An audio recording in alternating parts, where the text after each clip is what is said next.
The Hindenburg disaster of 1937 devastated spectators and people listening on the radio. This is the same year the hero of our story was born.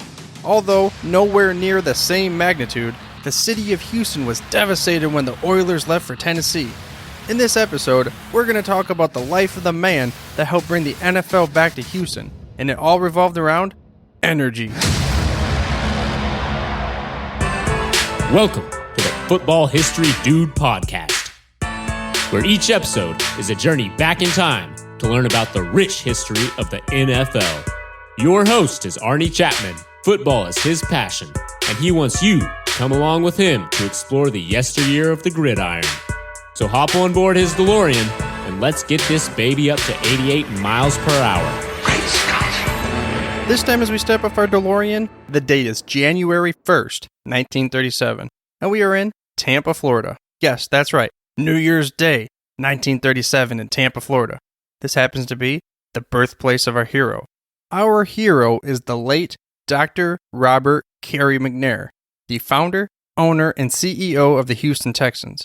Now, he was the only owner that the Texans ever knew. Now, with the last episode, we talked about how we were going to discuss the longest tenured professional football team in the NFL, which we know is not the Houston Texans. So, unfortunately, we had to slip this in because another one of the NFL owners passed away in the year 2018. So we're talking about Robert, most people know him as Bob McNair, the owner, the founder, the CEO of the Houston Texans. Mr. McNair may have been born in Tampa, Florida, but he grew up in Forest City, North Carolina, which is just like a tiny little town, and at the time he loved playing sports. He was a 3-sport star. In fact, he was actually offered a professional contract out of high school by the Chicago Cubs, but he turned it down because he wanted to attend USC on his academic scholarship. While at USC, he ended up playing basketball on the team as a freshman, but he said that he didn't really need to play more because he knew he wasn't going to get into the professional ranks as a professional basketball athlete or anything like that. So he would focus on his academics. And focusing on his academics, he initially went into USC as a civil engineer, trying to get that degree. However, he would switch to a liberal arts degree. In fact, he would get his bachelor's in psychology. Then after college, he would go and work at an automobile leasing shop, which didn't really match his psychology degree, but hey, you gotta get some work. But this auto leasing shop that he worked for would go under, and he was just kind of like, looking around for something and trying to figure out what he'd do. He decided to move to Houston. So this is his adopted home, not his initial home, but it would end up becoming the home that he would know for a long time, and he would have a huge impact. In Houston, he started his own leasing shop, selling automobile lease and some equipment down the road. But that's not what made him become the billionaire that he was to be able to purchase and own the Houston Texans. In 1984, he founded Cogen Technologies, which would end up becoming the largest privately owned cogeneration company with an aggregate capacity of 1,400 megawatts. Yes, that would cover the 1.21 gigawatts that we needed to get back to the future, just like Dr. Emmett Brown did. However, he would end up selling the company to Enron in 1999 for $1.5 billion. And he still owns some of the power plants in New York and Western Virginia. But in 2017, he no longer owned New York, and then 2018, no longer owned the one in West Virginia. He also was the senior chairman of McNair Interests and owned Paul Metal Partners Limited and RCM Financial Services, then was inducted to the 1997 Texas Business Hall of Fame and 2010 to the Houston Hall of Fame. But we're here for football. His love of football had gone on for a while. I heard an interesting piece of information on ESPN where they said that he actually was a long-time ticket holder. He loved football. Back in 1960, he actually owned season tickets to the Houston Oilers. Now let's hop back on that DeLorean and go to October 5th, 1999. This is the day where they voted to approve McNair's bid to bring the NFL back to Houston. At the time, it was a 29-0 vote, yes, by the owners, which would ultimately bring football back to Houston in 2002. But it's not as easy as what that 29-0 vote made it out to be. You see, going back in 1998, this is when McNair decided he was going to really make that push because he wanted to bring an NFL franchise back to Houston because he believed that the citizens of the city deserved it. So he formed the Houston NFL Holdings in 1998 to compete with Los Angeles at the time.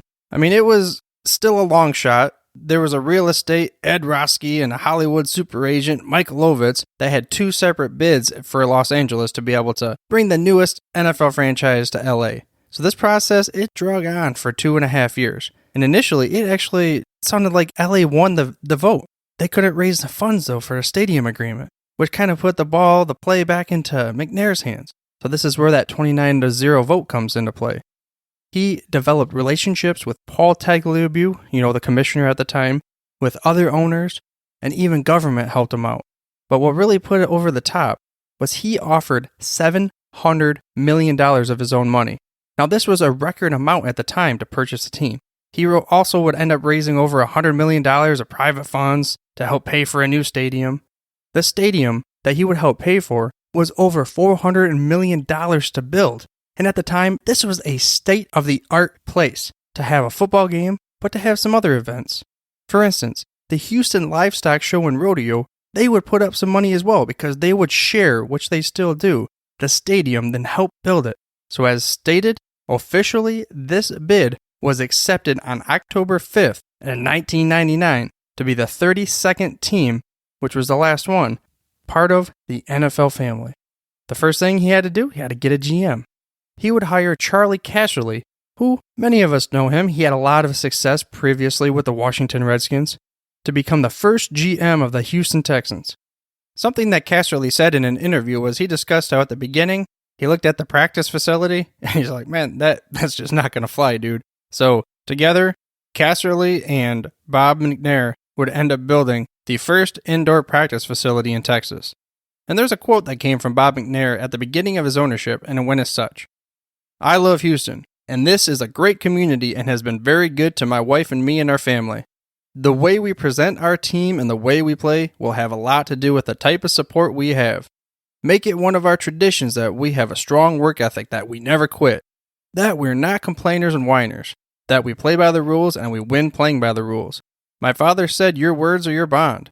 Another thing that he always told me is you can't go wrong by doing what's right. So when you reach out at a difficult decision, instead of worrying about the implications of it, you just do what you think is right, and you're not going to go wrong. So like I said, starting it off right, he hired Charlie Casserly on January 9th, 2000 as his first general manager. Then their first game would be the Lone Star State Showdown. On September 8th, 2002, in Houston, the first game would be against the Dallas Cowboys. Now Jerry Jones helped Bob McNair, and now they would play each other. The first ever player that they drafted, well, not included the initial expansion draft, was Fresno State quarterback David Carr. And this was the quarterback who would throw the first touchdown ever for the Houston Texans. That touchdown would be a 19-yard pass to tight end Billy Miller, which curiously enough, the Texans would end up winning this game 19-10.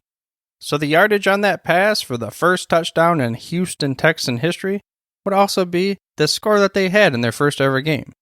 Now this happened to also be the first time that an expansion team won their first game since 1961, when the Minnesota Vikings defeated the Chicago Bears. Now, unfortunately, they have not made the Super Bowl yet, but he was able to bring 2 Super Bowls to the city during his ownership. So this is a short time frame. Super Bowl 38 and 51 were at the Texans Stadium, and to honor McNair, the team will be wearing the RCM decals on their helmet for his initials. His son, Cal McNair, really had more responsibility since 2014 when Bob McNair announced his medical condition. He's currently the Chief Operating Officer, which he's expected to remain highly involved. And here's what Roger Goodell had to say about him shortly after his death.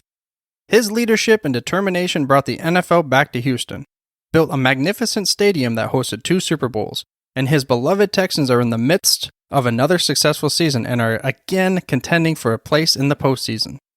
Now, with that being said, I recognize that he was embroiled in controversy in recent years for a couple different things, but I'm focusing on the positive contributions that he made to the NFL in this podcast. But I will include some links for further research in the show notes if you'd like to check it out, which, by the way, you can get to the show notes through your podcast player or head to thefootballhistorydude.com. Also, if you enjoy the show, I would like to ask you to subscribe for free to this show by mashing that little subscribe button on your podcast player of choice. That way you get the hottest, freshest off the press episodes each and every week. But besides football, he was a big influence in the NFL. he was also a big influence in the city. As far as the NFL goes, he was also the chairman of the NFL Finance Committee, a member of the Audit, the Compensation, and Chairman's Committees. Beyond that, he was incredibly philanthropic. He had a lot of pull. So, unfortunately, this is another owner that passes away, and we have to try to decipher what's going to happen and what's the future of the NFL look like. But former President George H.W. Bush, he had a quote near the beginning of his ownership that kind of summed up what he thought would be the direction that he thought Bob McNair could help take the NFL in, and it went as such.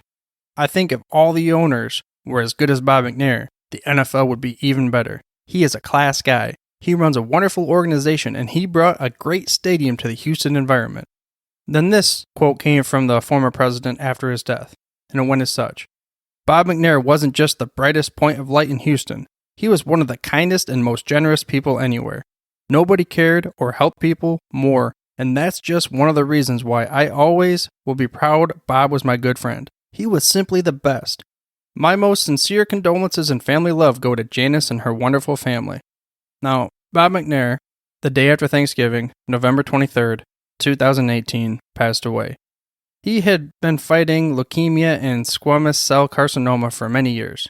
And I'm recording this before the game on Monday night, but fittingly, the Texans game after he passed away will be against the Tennessee Titans on Monday night. This was the team that left Houston, so there's gonna be a lot of heart and passion in that stadium on Monday night, which by the time you listen to this, will actually be past it and you'll know the outcome of the score. But with that being said, Bob McNair was a kind-hearted individual that cared about people. A quote from Jerry Jones describes his thought pattern during Hurricane Harvey, and it goes as such. Bob was absolutely a hero when we had our preseason game. And boy, all the players wanted to go home, which they should, and it was natural. But Bob McNair says, I don't care what it costs, because the owner is responsible. The team that doesn't cause the game to happen is responsible for all that money that might be lost for not having to play the game. And Bob says, I don't care what it costs, I'll pay it. My players want to go home, and I want them to go home to Houston. I hope you enjoyed this episode of the Football History Dude, and were able to gain some knowledge nuggets of one of the most influential owners in the current NFL. Next week, we get back to the original episode we were going to discuss and learn about the longest operating franchise in professional football. And again, I think you might be surprised. But for now, dudes, I'm through if you're through.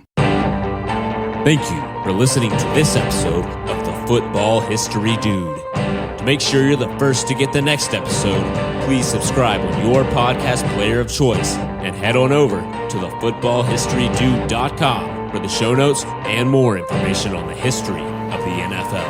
And remember, dudes, where we're going, we don't need roads.